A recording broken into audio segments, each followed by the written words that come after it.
Como você faz em caso de erros na sua API? Retorna 200, 400 ou 500?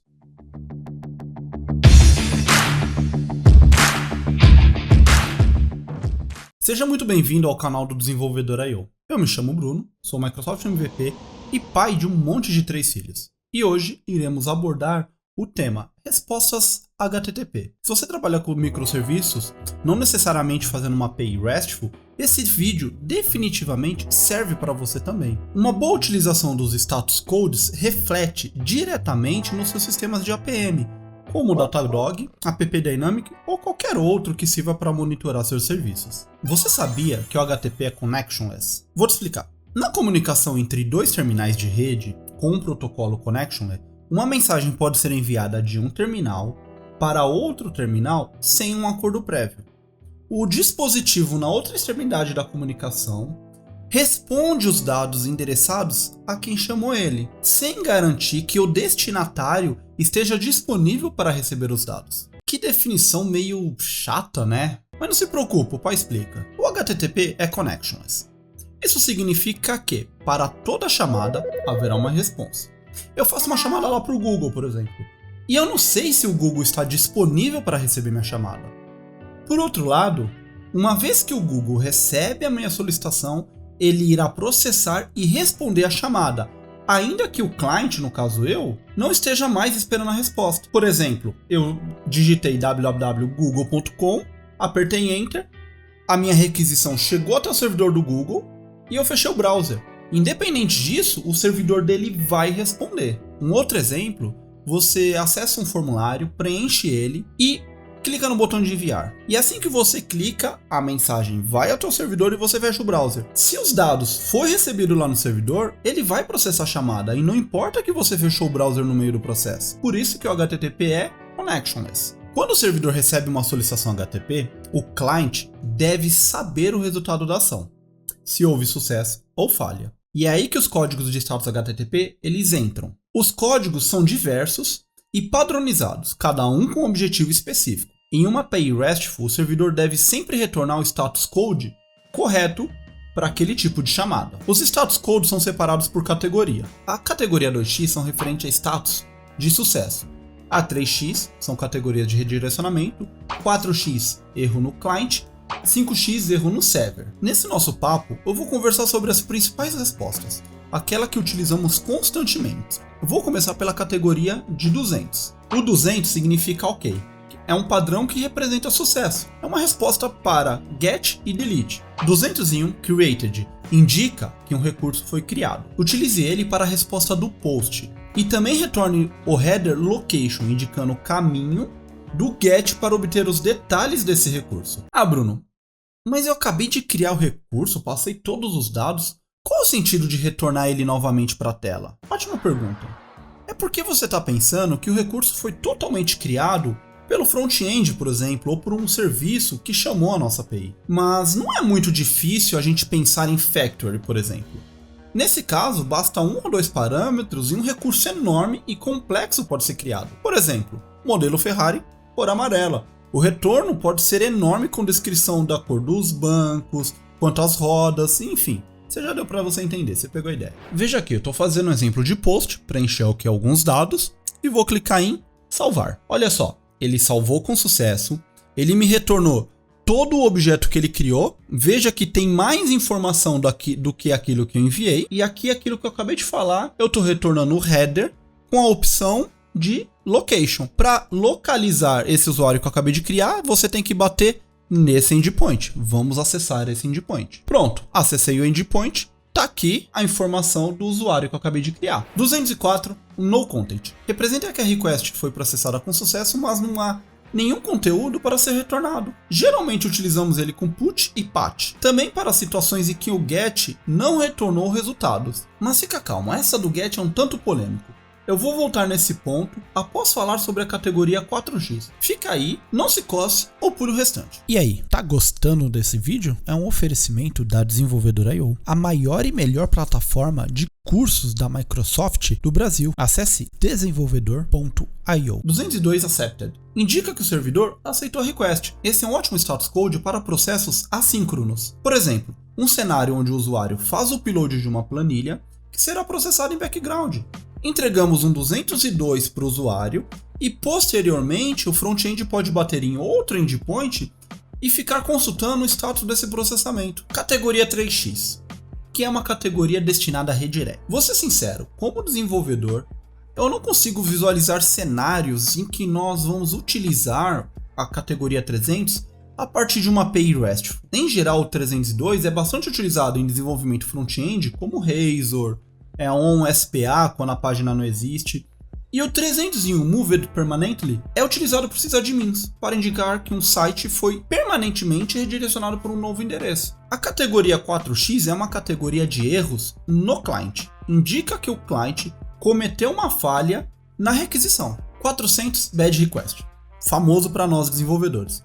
A solicitação não foi processada, pois o servidor não entendeu o que o cliente está solicitando. Esse é um erro que pode ser entregue quando o payload está com informação errada no JSON, ou faltou um campo. 401 Unauthorized indica que o cliente não está autenticado e não tem autorização para acessar o recurso. 403 Forbidden indica que o cliente está autenticado e a requisição em tese é válida.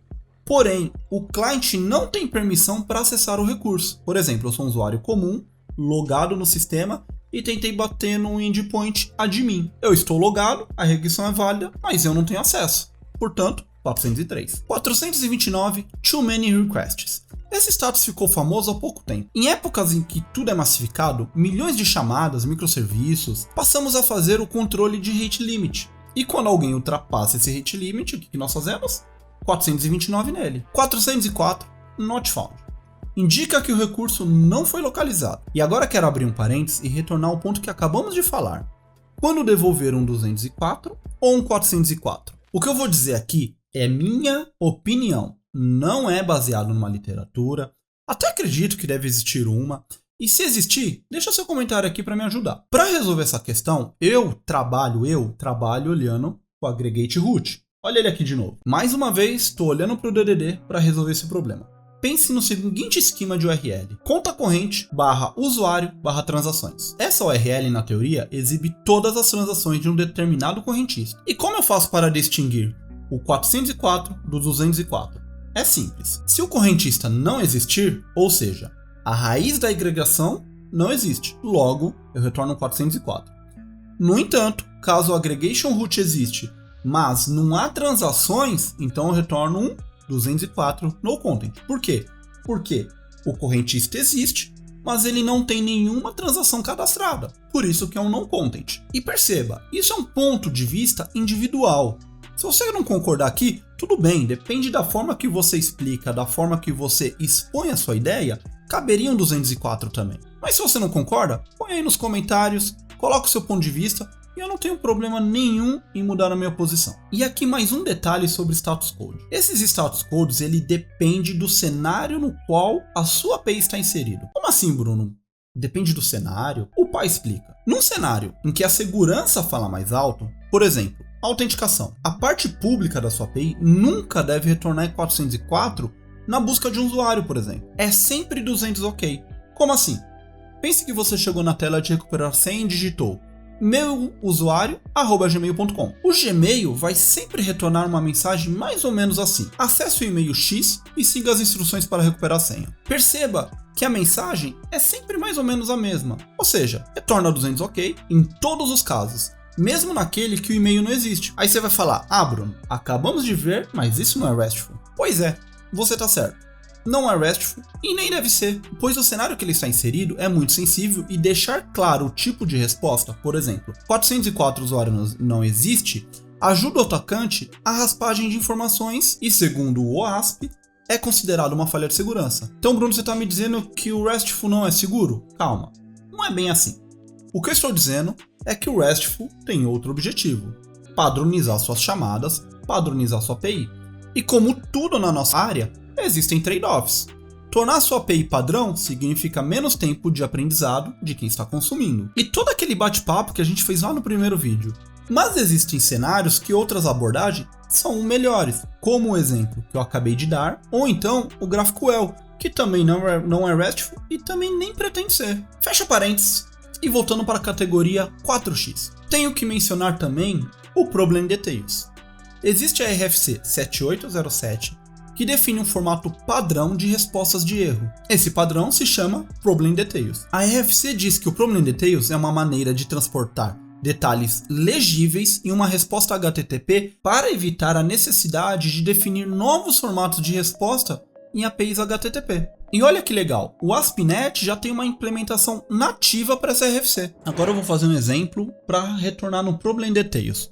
Vou tentar criar novamente esse usuário com o mesmo username, Bruno Brito. E a resposta dele vai ser de erro. Mas não vai ser qualquer erro, vai ser um erro no formato de Problem Details. E olha só, errors, aplicante, username já existe, título, uma ou mais validações ocorreram, erro, e deu um retorno aqui o status 400. E agora estamos chegando no fim. Categoria 5x. Erro no servidor. Diferente do status 4x, onde indica que o problema está no cliente e o servidor está ok, isso quer dizer que, como dev, não tenho que fazer nada. O problema é lá no cliente. E o cliente que está chamando, que se vire. Já os erros 5x, não. Aqui o bicho pegou pro nosso lado. Os status 5x há dois que merecem destaques. Que é o erro 500. Afinal, se você é desenvolvedor ASP.NET, está mais do que acostumado com ele. O 500 indica que houve uma falha no servidor e por isso não conseguiu processar a requisição. E o outro que devemos tomar cuidado é o 503. Antigamente o 503 botava o pessoal de infra para correr,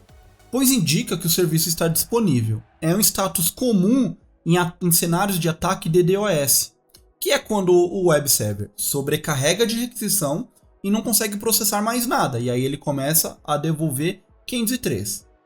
Mas, com a evolução, microserviço, Kubernetes, isso mudou um pouquinho. Dentro de um ambiente que nós estamos utilizando Kubernetes, se todos os pods da sua API caírem, por exemplo, por um erro interno, o seu ingress vai retornar 503 para o usuário. Então não quer dizer que você teve um ataque DDoS, só quer dizer que você não tem pod disponível para atender aquela requisição. Então, 503, em alguns cenários, vai botar tanto o time de desenvolvimento quanto o de infra para correr. E aí, gostou desse vídeo? Já sabe da cartilha, né? Deixa aquele seu like, comenta, se inscreve no canal, nos ajude a crescer. Te vejo no próximo vídeo e beba água, coma frutas, respeite seus pais e